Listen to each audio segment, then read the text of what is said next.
Hey, God's morning mga kapatid. Happy Monday. No? At ngayon sa ating devotion, tayo ay tutungo sa Matthew 5 verse 10. No? At ngayon po ay pag-usapan natin ang the beatitude of persecution. No? At sa ating ngayon pong araw na ito, ng June 30, 2025, muli tayo po ay pang sa ating pagsisimula sa aral na ito. Tayo po isasamahan ng aking partner para sa pagbabasa ng talatang ito at sa ating pananalangin. God's morning mga kapatid. Maraming salamat po. Tayo po ay dadako sa Matthew 5 verse 10. Mapalad ang mga inuusig ng dahil sa kanilang pagsunod sa kalooban ng Diyos, sapagkat mapapabilang sila sa kaharian ng langit. Tayo po ay manalangin. Panginoon naming Ama, maraming salamat po sa panibagong araw na ipinagkaloob mo sa amin. Salamat po, Panginoon, sa patuloy na paggabay at pagmamahal na ipinagkakaloob mo sa bawat isa sa amin. Samahan mo po kami, Panginoon, sa aming pag-aaral ng iyong mga salita, Panginoon. Sa ganon ay aming matutunan at aming maisapamuhay at maibahagi sa iba. Maraming salamat po, Panginoon, sa iyong mga salita na aming mga matututunan ngayong araw na ito. At patuloy po kami nananalangin sa mga taong may sakit, Panginoon, na nakakarinig ng iyong mga salita. Lalo na po si Chakinay na binisita po namin hapon, Panginoon, kalakasan po ng katawan ng aming hiling Amen. para sa Kanya, Panginoon. Ganun din po sa patuloy na paglakas ni Kuya Chris. Maraming salamat po. At sa iba po mga nagdadanas ng sakit na hindi po nabanggit, Panginoon. Maraming salamat po. At ganoon din po, Panginoon, sa aming paglalakbay ngayong araw na ito, sa aming mga kanya-kanyang pupuntahan, aming kanya-kanyang trabaho gagawin, Panginoon, samahan mo po kami. Pangunahan mo po kami sa aming mga desisyon, sa aming mga salita, sa aming mga ginagawa, Panginoon. Maraming salamat po sa patuloy na pagmamahal sa amin. Ang lahat po ng ito ay aming tinataas sa pangalan ng inyong anak na si Jesus. Amen. So, purihin ng Diyos. At ngayon tayo ay dumako na sa ating paksa. No? Sabi nga, ang beatitude. No? Ang beatitude of persecution. Sabi itong attitude na gusto sa atin na matutunan ng ating Panginoong Jesucristo. Alam naman natin na sa gitna ng mundo ito, nandun yung hamon, pagsubok na sa panahon natin ngayon ay sabi nga ating nararanasan. Dito tayo ngayon ay narito at pang ating pag-aralan ang isang katotohanan ng buhay. Isang katotohanan nag-aangat sa ating mga, sabi nga ay spiritual na pananampalataya. No? Ang walang hanggang pag-ibig at biyaya ng Panginoong Jesucristo. Hapon po ay namin napag-aralan is about carnal and spiritual faith. Dito po natin ay masasalamin ang pag-aaral na ito na nagpapatungkol doon sa bahagi ng pananampalataya in spiritual form, no? Hindi yung carnality, no? Kasi nga po ay napakahalaga po sa atin na bilang isang mga Kristiyano ay mamuhay ayon sa mga katuruan ng ating Panginoong Jesucristo. At sa pagtalakay po natin ito, no, ng beatitude of persecution, o pagpapala sa pag-uusig, huwag nating itong isipin bilang aralin lamang, o isang paksa lamang, kundi isipin po natin ito bilang isang personal na hamon, isang panawagan sa atin upang mas mapalalim pa ang ating pag-ibig at debosyon sa ating Panginoong Diyos. Sa mundong ito ng kasinungalingan at panlilinlang, ang pagsunod sa kalooban ng Diyos ay hindi laging madali. Magkakaroon po tayo ng mga pagsubok, magkakaroon po tayo ng mga pag-uusig. Sabi nga, hindi tayo exempted dyan. Ngunit sa atin pong pag-aaral na ito o sa sandaling ito, tandaan po natin na ang salitang binitiwan ng ating Panginoon doon sa binasa ay mapalad ang mga inuusig dahil sa kanilang pagsunod sa kalooban ng Diyos. Grabe, isang bagay na ang sinusunod natin ay ating Panginoon Diyos, no? Sabi ito'y huwag nating hayaang mawala ang apoy ng pananampalatayang ito, no? Dahil sabi nga marami ang natitiso dahil sa mga circumstances, situation na ang pagtiin, ang pagtuon ay dahil sa tao, hindi sa pagsunod sa Panginoon Diyos, ano ho? Kaya nga po, maging handa po tayo sa pagsubok at sa pamamagitan ng tulong ng banal na Espiritu, hayaan po nating lumiwanag ang ating liwanag para sa mundo. Sabi nga, sama-sama nating tuklasin ang masasabi nating kayamanan ng katotohanan ito. No? Treasure na hindi kayang maagaw, hindi kayang manakaw. No? At hayaan nating magbigay ito ng inspirasyon at lakas sa ating paglalakbay tungo sa kaligtasan. Ano ho?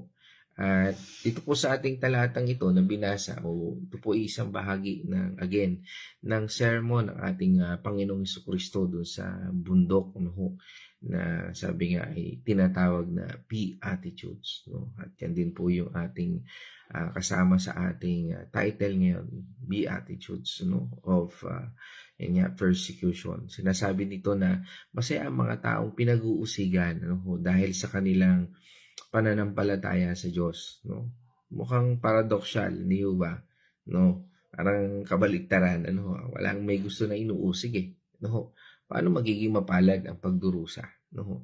In theological aspect, para maintindihan po natin ito, ang pagsunod sa kalooban ng Diyos, ito po yung sabi nga ay minsan ay pag-uusig, ano ho? Bakit? Kasi nga ho, pagka tayo ay nasa Panginoon na ano ho, nako, bawal na sa yung ganito. Naku, hindi ka na dapat sa ganito. No? Parang dumami ang bawal. Ano ho? Pero sa katunayan, ang pag-uusig na ito ay hindi basta-basta paghihirap. Dito po ay tinutukoy na ang pag-uusig dahil sa pagsunod sa kalooban ng Diyos. Sabi nga, maaring ito ay dahil sa pagbabahagi ng Ebanghelyo na dati hindi mo namang ginagawa. Maaring ito ay dahil sa pagtutol sa kasamaan na dati mong ginagawa. No? O pagsunod sa mga utos ng Diyos na taliwa sa kultura o lipunan. No? Kaya nga po nababago yung isipan natin, natatransform po tayo, nagkakaroon ng transform at nagkakaroon po yan ng spiritual maturity. Ano ho? Ito ay pagiging tapat sa ating Panginoong Jesucristo. Kahit may kaakibat na paghihirap, ano ho? Doon tayo na sabi nga nadadarang sa apoy o talagang hinuhubog ng ating Panginoon Diyos. Ito po ay, sabi nga may pangako ang Panginoon Diyos sa talata ay ng pagiging bahagi ng kaharian ng langit. No, ang pangako ito ay ang pagiging, sabi nga ay napakaganda, no, na tayo ay magiging bahagi, no? Sabi nga meron tayong lugar doon, isang kasiguradaan. Sabi nga ito ay higit pa sa gantimpala na ating maaring makamit, no, sa mundong ito. Sabi nga walang sinabi, makuha man natin ang anumang bagay dito sa mundo o tayo may-ari ng mundong ito, no? Pero kung ang ating kaluluwa naman ay mapupunta doon sa dagat-dagatang apoy, ano, silbi ng mga kayamanan meron tayo, no? At sa buhay natin ito, sabi, hindi naman natin masasabi kung kailan mangyayari ang pagdating ng Panginoon o pagkawala at pagkalagot ng ating hininga. No one can say, only God. Pero kung hindi ka handa, paano kaya yon? No? Paano ka magiging bahagi ng kaharian ng langit? Ito po ay pagkikilala sa katapatan at pagtitiis ng bawat mananampalataya. No? Nakakibat po yan dyan. No? Ito ay ang patunay na pag-uusig ay hindi pagpapawalang bisa sa kanilang relasyon sa Diyos. No? Sa katunayan, ito po ang nagpapatunay ng kanilang pag-ibig at debosyon. No? Pag iniibig natin ang Panginoon Diyos, kasama po yan. No? At ito yung pakikiisa natin sa ating Panginoong Jesucristo. Si Kristo mismo ay pinag-usig, pinatay dahil sa kanyang pagsunod sa kalooban ng Ama. Para bang habang ikaw ay na born again, ano? Si Kristo alam mo na matay, tapos ikaw pabanjing-banjing ka lang. No? Sige Lord, hayaan mo. Saka na lang ako pupunta pag kailangan na kita. Hindi po ganoon, no? Sabi, ang sinasabi dito ay kinakailangan po nating magtiis, kinakailangan po nating sumunod sa kautusan ng ating Panginoon Diyos. Ang pag-uusig sa mga mananampalataya o sa mga tumanggap sa ating Panginoong Jesucristo ay isang pagbabahagi ng paghihirap ni Kristo. Kaya nga po dyan pumapasok yung carnal faith at spiritual faith, no? ang carnal faith ay minsan dahil sa pananampalataya na masabi mo lang Kristiyano ka, no? Wala yung pagtitiis, wala yung sabi nga ay takot nating harapin ang mga bagay na dapat nating harapin na may pananampalataya sa Panginoon Hesus. Mas inuuna natin ang mga makamundong sabi nga layunin. No? Ito ay isang pagpasa sa buhay po natin ng um, kanyang mga turo o yung turo ng ating Panginoong Kristo at isang pagpapakita ng pagiging tagasunod ng ating Panginoong Hesus o we are disciple of Jesus Christ. No, lahat tayo ay mga disipulo ng ating Panginoong Kristo. Lahat tayo ay kanyang mga tagasunod. We are follower of Christ. Kaya mga kapatid, tunguhan natin ang aral na ito. At sa unang bahagi, ang pagdurusa na sinasabi rito ay bahagi ng pananampalataya. Kaya nga po, hindi dapat magtaka ang mga Kristiyano sa pag-uusig. Ito po ay inaasahan na ng ating Panginoong Hesus. Mismo ating Panginoong Hesus na nagsabi, ang pagsunod kay Kristo sa ating Panginoong Hesus ay hindi palaging madali at komportable. Kaya po sabi sa atin ng ating Panginoong Kristo doon sa John 15 verse 18 hanggang 20 ay ito po. Kung napupuot sa inyo ang sanlibutan, alalahanin ninyong ako muna ang kinapupuotan nila bago kayo. Kung kayo'y taga-sanlibutan, mamahalin niya kayo sapagkat kayo'y kabilang sa kanila. Hindi kayo taga-sanlibutan. Sila'y napupuot sa inyo dahil pinili ko kayo. 20. Alalahanin ninyo ang sinabi kong ito. Walang aliping nakahihigit kaysa sa kanyang Panginoon. Kung ako'y inuusig nila, usigin din nila kayo. Kung sinunod nila ang aking sinabi, susundin rin nila ang inyong sasabihin. Kaya pala tayo inuusig. Kasi nga si Kristo nga inuusig. Tayo pa kaya? Na hindi naman natin sila nakikita. Hindi naman natin sila masasabing naririnig. Naririnig lang natin yung atungal ng paghihirap, atungal ng sakit, karamdaman. Yan po yung naririnig natin. At yan po yung pag-uusig. At sa buhay natin, nakikita natin, minsan, mga tao sa paligid natin ay inuusig yung ating pananampalataya ay dahil sa hindi nila nauunawaan. Kaya nga sinasabi ng ating Panginoong Hesus mismo na ang pag-uusig ay inaasahan. Dahil hindi tayo bahagi ng mundong ito. Sabi nga, we're citizens of heaven. Kundi, bahagi po tayo ng kanyang kaharian.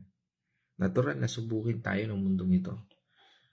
Ang pag-uusig natin ay reflection ng pag-uusig na dinanas ng ating Panginoong Hesus. Sabi nga rin po sa atin ng 2 Timothy 3 verse 12. Gayon din naman, ang lahat na nagnanais mamuhay ng matuwid bilang tagasunod ni Kristo, Jesus, ay daranas ng mga pag-uusig. Amen. Ang pagsunod sa ating Panginoong Kristo ay hahantong sa pag-uusig. Parang nakakatakot na ba na sumunod sa ating Panginoong Kristo? Sabi nga, wala itong aksayang sandali. Bakit? Kasi malapit na yung panahon niya eh. Malapit na yung panahon ng pag-uusig ng Diyos sa pakana ni Satanas. Pakana ng Diablo sa buhay natin. Nalalapit na siya, kaya siya ay umaatungal parang leon, dahil natatakot na siya sa pagdating nito. Kaya magmamadali siya na tayo ay linlangin, tayo ay pahirapan, dahil na lang ang kayang gawin. Sabi nga, pero hindi tayo iniiwan at pinababayaan ng Panginoon. At ito po ay isang bahagi ng ating pakikidigma. Sabi nga, we are on the spiritual warfare. Kaya lagi paalala sa atin, suot natin ang full armor of God. Kaya nga sinabi rin sa atin ng Panginoong Kristo doon sa Matthew 10 verse 34 hanggang 39. 34. Huwag ninyong isiping na parito ako upang magdala ng kapayapaan sa lupa. Na parito ako upang magdala ng tabak, hindi kapayapaan. 35. Na parito ako upang paglabanin ang anak na lalaki at ang kanyang ama. ang anak na babae at ang kanyang ina, at ang manugang na babae at ang kanyang biyanang babae. 36.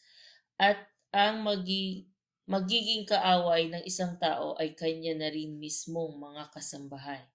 37. Ang umiibig sa kanyang ama o ina ng higit sa akin ay hindi karapat-dapat sa akin. Ang umiibig sa kanyang anak ng higit sa akin ay hindi karapat-dapat sa akin. 38. Ang hindi pumapasa ng kanyang krus ay hindi sumusunod sa akin ay hindi karapat-dapat sa akin. 39. Ang nagsisikap na mapanatili ang kanyang buhay ang siyang mawawalan nito. Ngunit mawawala ng kanyang buhay alang-alang sa akin ay magkakamit nito.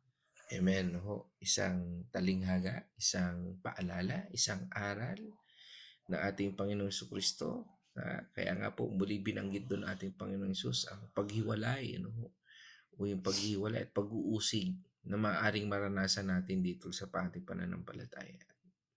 Marami na rin tayong nakikitang ganyan, ng klase ng propesiyang ito.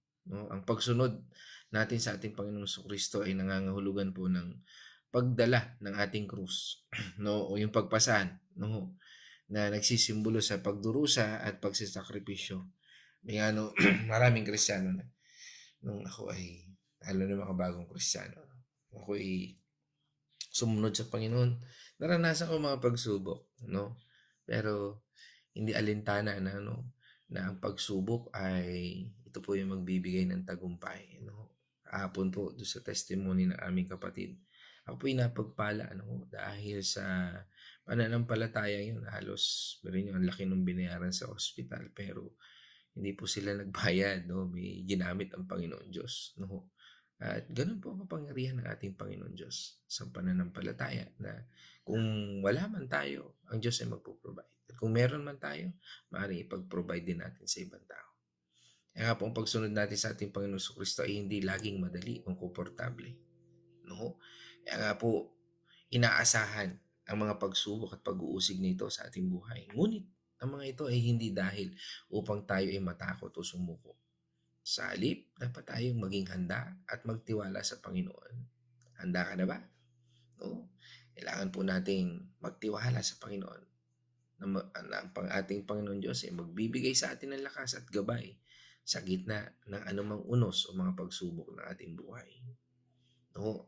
Ikalawa, kahalagahan po ng katapatan. Mahalaga po na tayo ay nagiging tapat. Dahil ang Diyos natin tapat. Tanong, tapat ba tayo sa Kanya?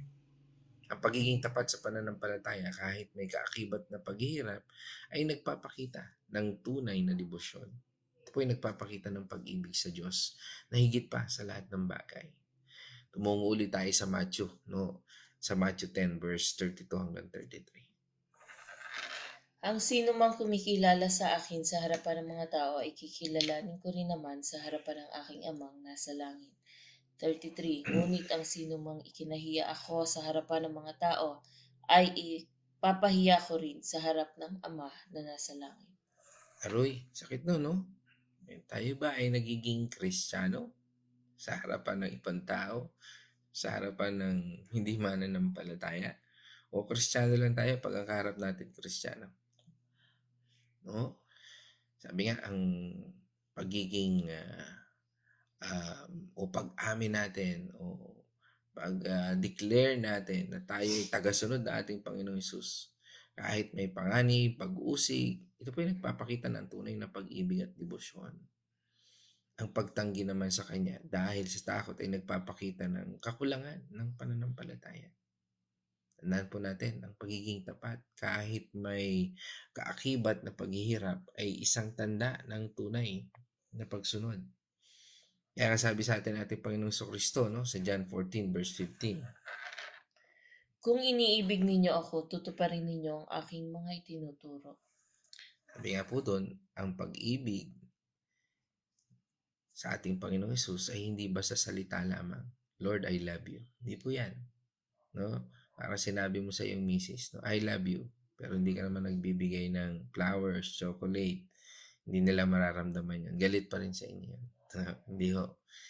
Ang ating Panginoon, sabi nga, mga kapatid, ay kinakailangan po ng pagsunod o pagtalima natin sa kanilang sa kanyang utos. Ito po ay pinapakita sa pamamagitan ng pagsunod, no, natin sa ating Panginoong Jesucristo. Kung ang pagsunod natin sa Kanya o sa Kanyang mga utos ay nangangailangan ng pagsasakripisyo at pagtitiis, ito ay isang pagpapakita ng tunay na pag-ibig.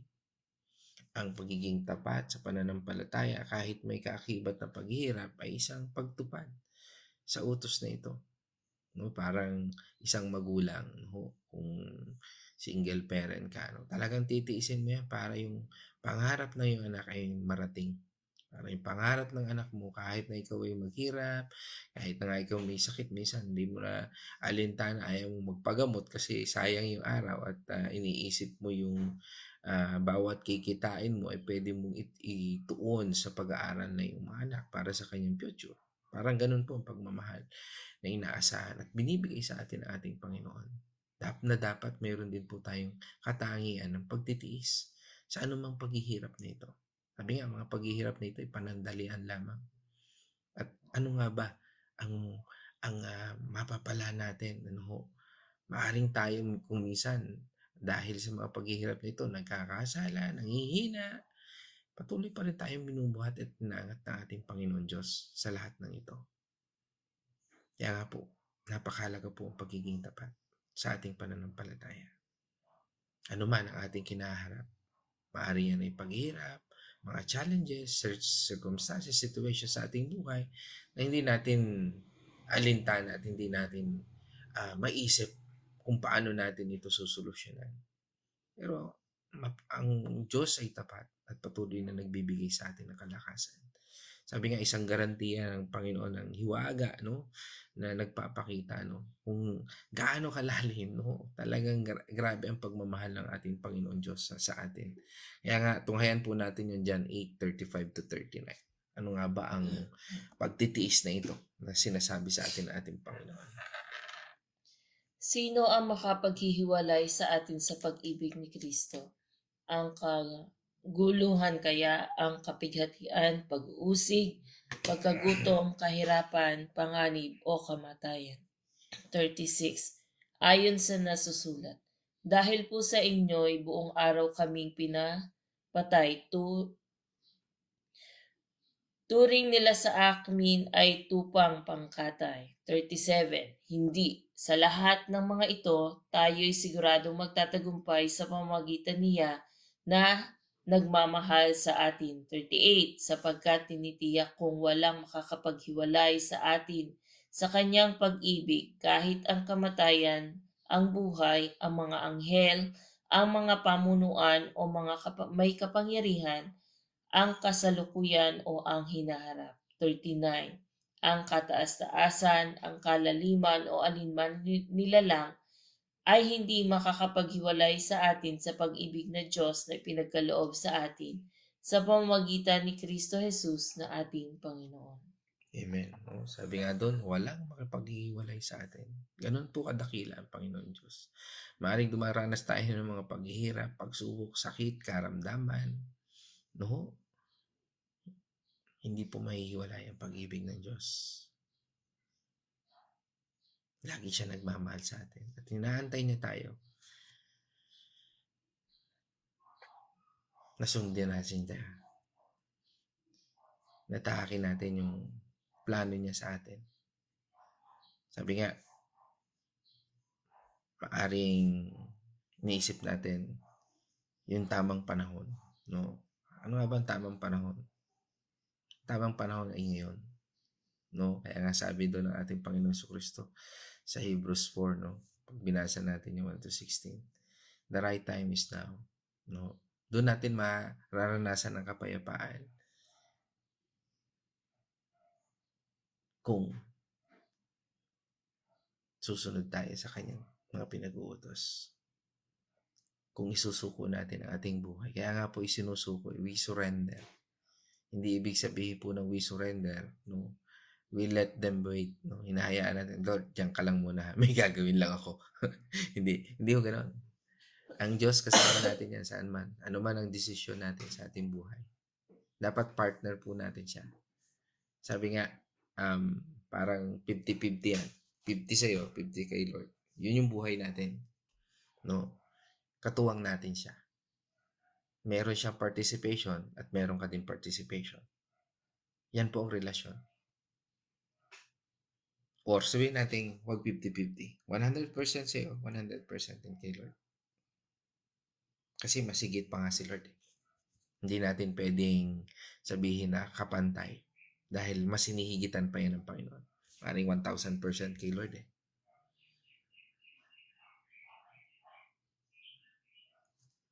At yan po pag-ibig ng Diyos. Ang pagtitiis sa pag-uusig ay nagpapakita ng tiwala sa pag-ibig nito, sa kapangyarihan nito, na higit pa sa anumang hamon na maaring ating hinahanap. Kaya sabi rin sa atin ng Panginoon sa 1 John 4 verse 10. Ito ang pag-ibig, hindi sa inibig natin ang Diyos, kundi tayo ang inibig niya at sinugo niya ang kanyang anak upang maging handog para mapatawad ang ating mga kasalanan. Amen. Ang ating pag-ibig sa ating Panginoon Diyos o sa ating Panginoon sa Kristo ay tugon lamang sa kanyang walang kapantay na pag-ibig.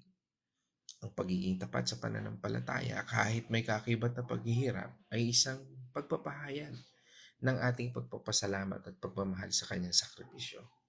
Mga kapatid, ito ay nagpapakita ng tunay na debosyon at na sabi nga ay pinapakita hindi lamang sa salita kundi sa gawa.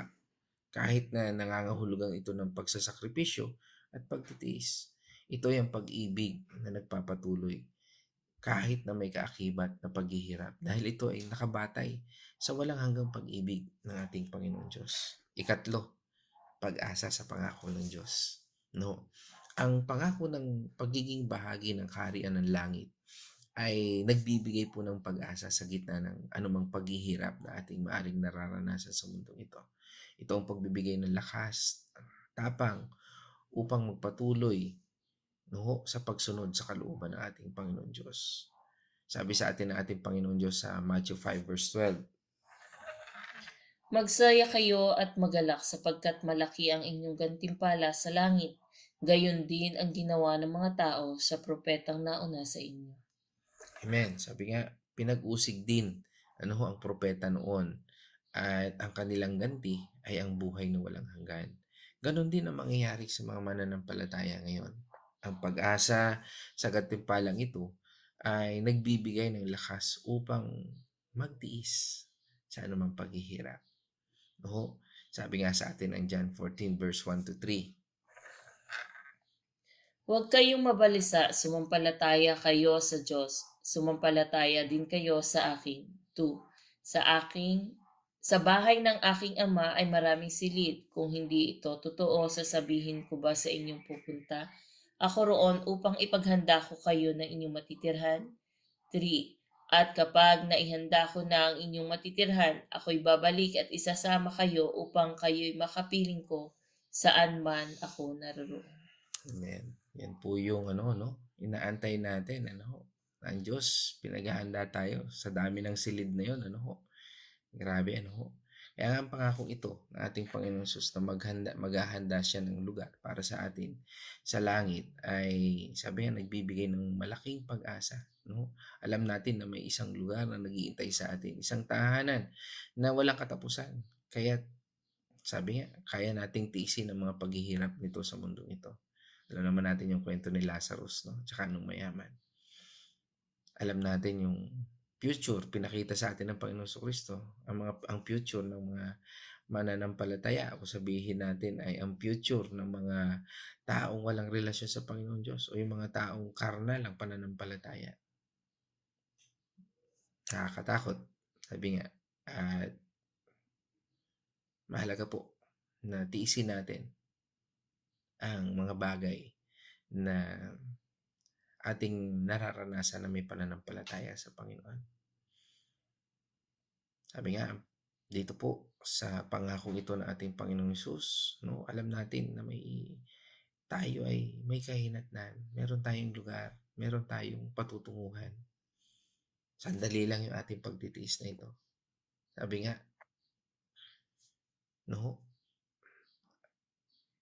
sandaling panahon lamang. At ang mga paghihirap na ating nararanasan ngayon ay pansamantala lamang. Kaya nga sabi sa atin ng Romans 8 verse 18. Para sa akin, ang mga pagtitiis natin sa kasalukuyan ay hindi maihahambing sa kaluwalhatiang maihahayag sa atin balang araw. Amen. No, ang tunay na kaluwalhatian ay nasa langit. At ito ang nagbibigay ng lakas upang magpatuloy ang pansamantalang hirap. Sabi nga, ang hirap nito ay hindi dapat ihambing sa walang hanggang gantimpala. Sabi nga, no match. No, sabi nga kung bagang sa isa-sizing natin ay wala pa sa buhangin, no? Compare sa araw, no? Parang ganun. No match, no? Yun ang kaluwalhatian ng ating Panginoon Diyos. At ang ating mga paghihirap na ito ay pansamantala lamang. No? Ngunit ang kaluwalhatian na ay naghihintay sa atin ay walang hanggan. Sabi rin sa atin po ng 2 Corinthians 4 verse 17 hanggang 18. Ang bahagya at panandali ang kapighatiang dinaranas namin ngayon ay magbubunga ng kagalakang walang hanggan at walang katulad. 18. Kaya't ang paningin namin ay nakatuon sa mga bagay na di nakikita at hindi sa mga bagay na nakikita, sapagkat panandalian lamang ang mga bagay na nakikita, ngunit hanggang walang hanggan ang mga bagay na di nakikita. Amen. Sabi nga, pakaganda nun, Saan nga ba tayo nakapokus? Ano ba yung ating mga focus in life? Ito po yung nagbibigay sa atin ng pag-asa at lakas upang magpatuloy tayo, mga bagay na hindi natin nakikita, subalit sumusunod tayo sa Panginoon, di man natin alam kung anong direksyon na yan. Ito ay nagbibigay sa atin ng pag-asa. At ang pananaw sa mga bagay na ito na hindi natin nakikita ay mas mahalaga kaysa sa nakikita lamang. At ito yung mga pagsunod natin. Bakit nga ba natin ginagawa ang mga bagay na ito? Yan yung tanong lagi, Tanong ng mga kaibigan natin, kapamilya natin, Pero sabihin ko po sa inyo, masarap pong maglingkod sa Panginoon.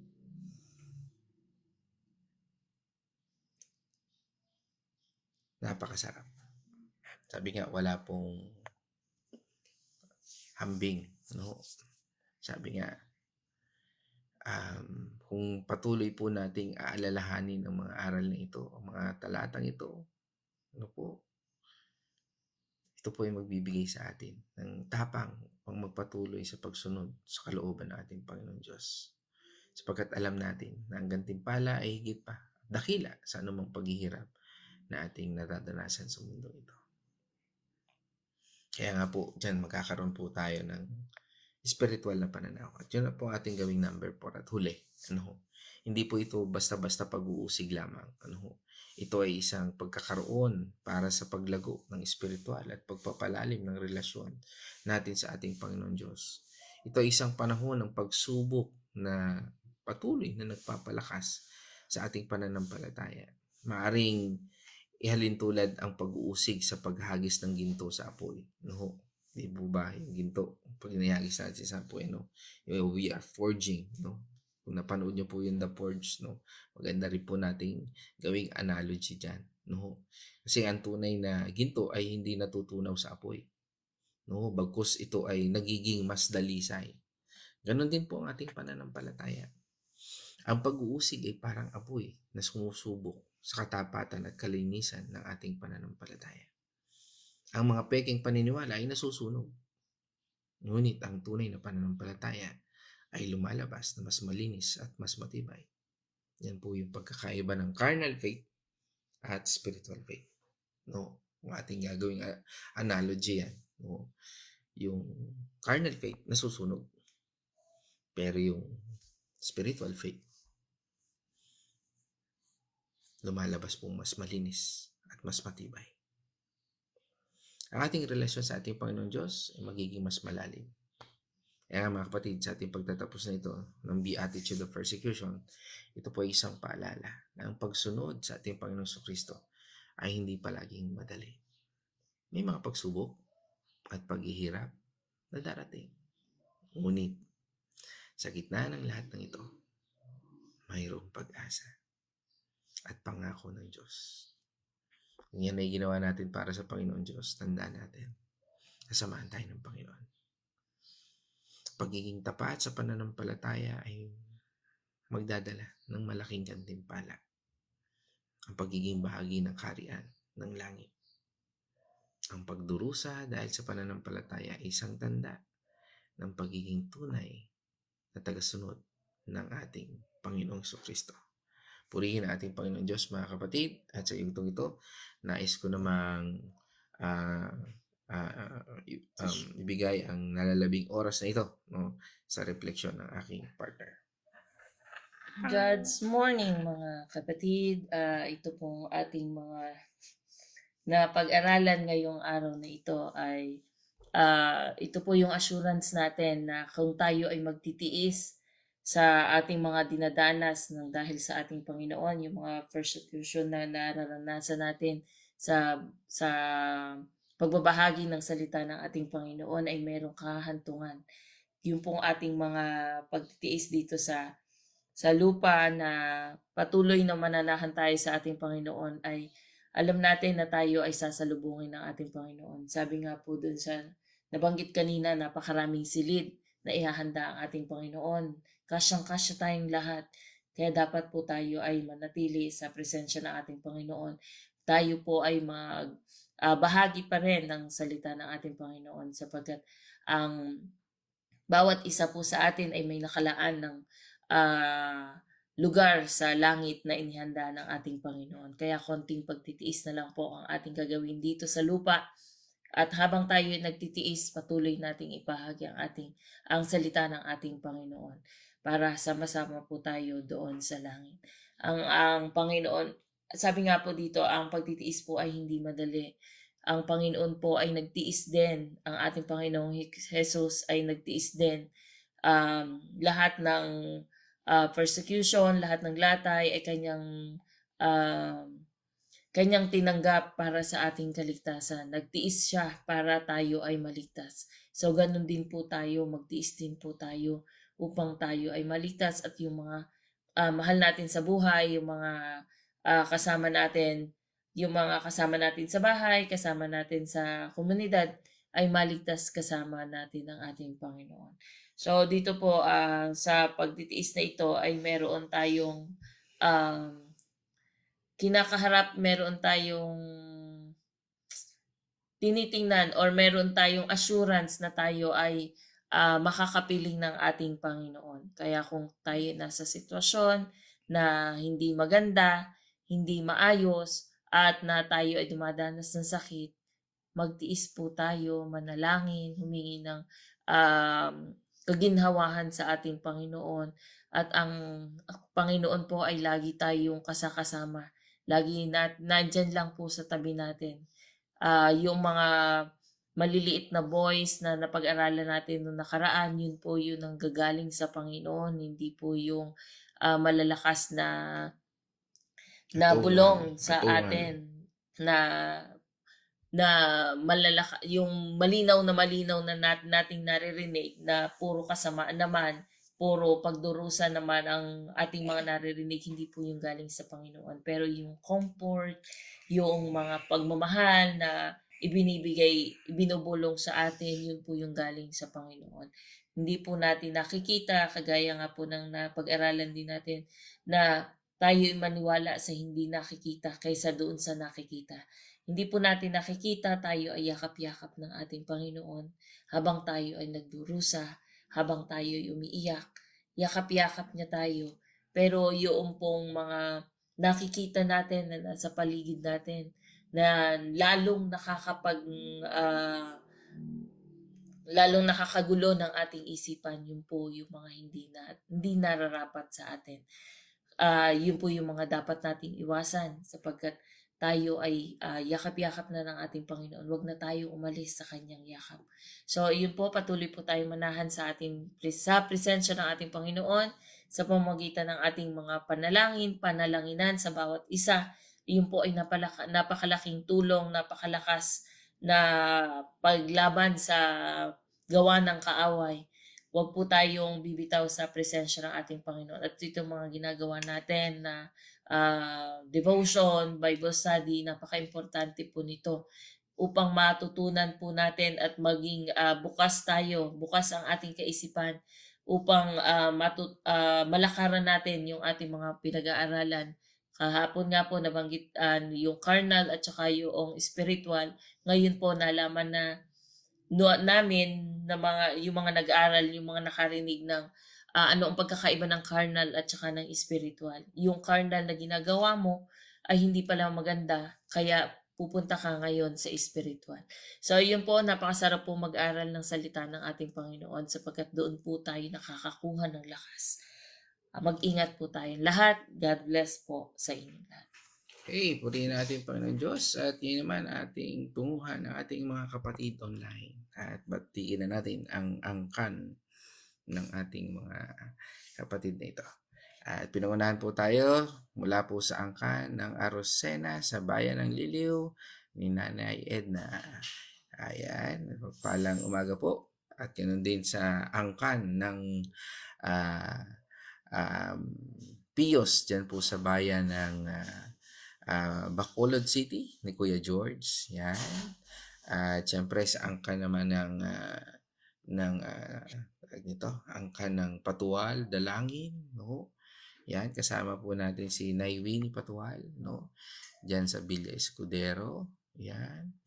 At ganoon din po, siyempre sa angkan ng Bulaking Chaong, ang aking Kuya Chris, no? Yan, ang buong angkan ng Artillaga dyan, no? At siyempre, ang buong angkan ng Andal Artillaga ulit ni Pastor Ape dito sa San Pablo City. God's morning po.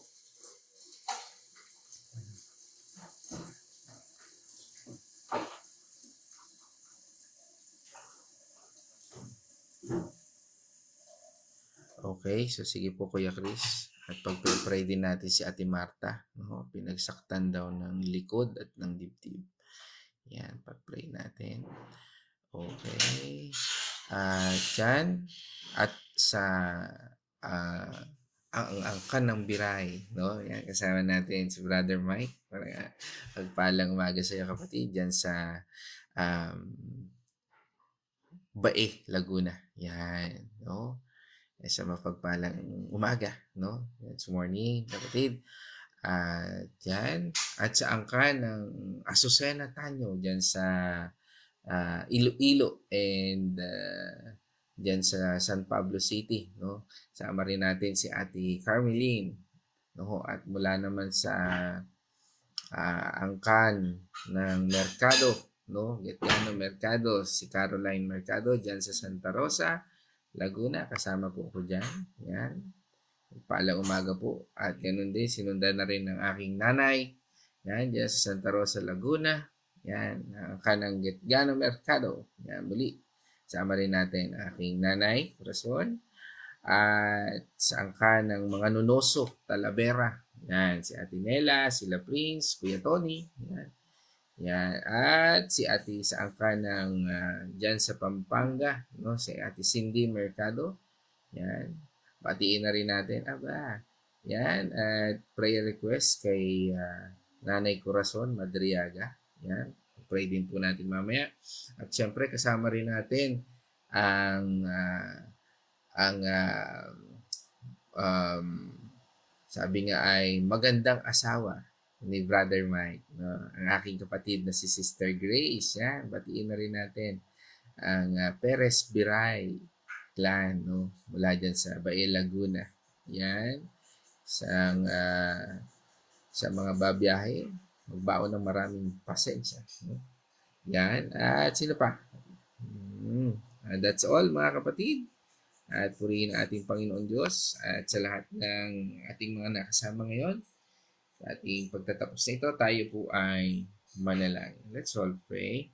O manaming Diyos na makapangyarihan, lubos po kami nagpapasalamat, Panginoon, sa aral na iyong inihatid sa pamamagitan po ng talata ng Matthew 5:10 at Beatitudes of Persecution.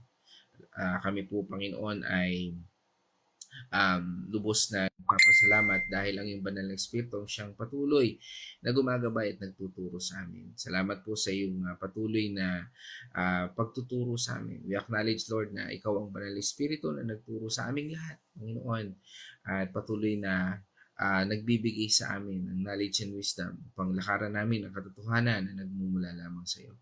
Patuloy niyo po kaming gabayan, ingatan, Panginoon, sa lahat ng landasin na aming pupuntahan. Saan man lugar kami pupunta. Panginoon, salamat for your divine protection. Ganon din, Panginoon, sa mga kapatid namin na may karamdaman. May mga iniindang sakit, Panginoon. Naniniwala po kami, Panginoon, na ikaw ang Diyos ng kagalingan, ikaw ang Diyos na nagpo-provide sa lahat ng aming pangangailangan. Dinadalangin po namin aming mga kapatid nito. Especially, Lord, kay Ate Marta, si Chakina, Lord, ganun din po si Corazon Consuelo, Lord. Patuloy po naming idinadalangin aming mga kapatid nito at ang mga nanonood po na may karamdaman. Kami po ay naniniwala at nagtitiwala na ikaw ang Diyos, ang aming Jehovah Rapha na nagpapagaling. Ang Diyos na siyang nagpapagaling sa lahat ng aming karamdaman. At ikaw rin po yung Diyos na nagpo-provide. Ikaw ang aming Jehovah Jireh, O Lord, na siyang nagpo-provide sa lahat ng aming pangangailangan. At ikaw ang Diyos na makapangyarihan, matatag, Panginoon. Ikaw ang aming El Shaddai, Lord. Aming Elohim, Panginoon. Salamat po, Panginoon, sa lahat ng ito. At patuloy namin idinadalangin, Panginoon, ang pasasalamat, Yahweh, O Lord, sa iyong kabutihan. Salamat po sa lahat ng ito, O Lord, at sa iyong patuloy na pagpapala. Dalangin po namin, Panginoon, na pagkalooban mo kami ng Espiritu, ng pananampalataya, na siyang tutuon sa amin ng aming pagsunod at patuloy, Panginoon, na paninindigan sa aming patuloy na lakbayin ito. At tuon namin, Panginoon, sa iyong kapangyarihan at sa iyong pagmamahal. Again, O God, we thank you and we praise you. Patuloy niyo po, Panginoon, ingatan ang bawat isa. In this our pray, in the name of our Lord Jesus Christ. Amen and amen. Mga kapatid, let us shout the shout of victory. Christ has died. Christ has risen. Christ will come again. And together, we are for Christ. Again, meron po kaming Bible study mamaya. Nasa 2 Timothy na po kami. Kung gusto niyo pong sumali, ay welcome po ang lahat. PM lang niyo po kami at i-add po namin kayo sa ating GC. At sama-sama po tayong mag-aral ng salita ng ating Panginoon Diyos. Again, purihin ang ating Panginoon Diyos. And that's all. God's morning, everyone.